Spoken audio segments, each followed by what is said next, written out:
Mr. Chairman, I yield 3 minutes to the gentleman from Ohio, Mr. Jordan. I thank the lady for yielding, Mr. Chairman. The government's not allowed to get your information without a warrant.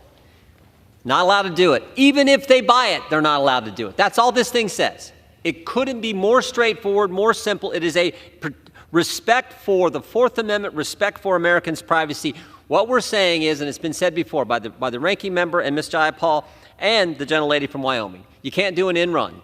You can't do a workaround.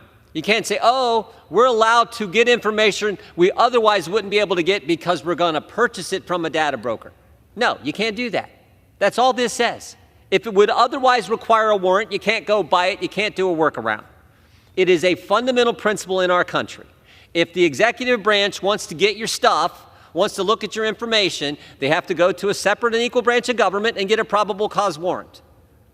They can't go around that and say, oh, we're purchasing, this is public. They can't do it. Plain and simple. And I want to commend the ranking member and the Democrats on the committee. Again, as the ranking member said, we very seldom have legislation that comes out unanimous like this. But this committee, charged with more than any other committee in Congress with protecting American civil liberties, their rights, the fundamental principles and liberties that make our country the best place ever, unanimously agreed this thing should pass.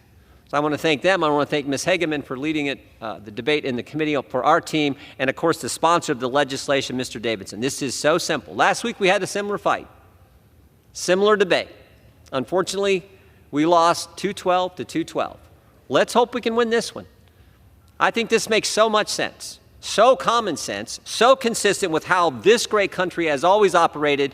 One branch of government doesn't get a side at all. We have separate and equal branches of government.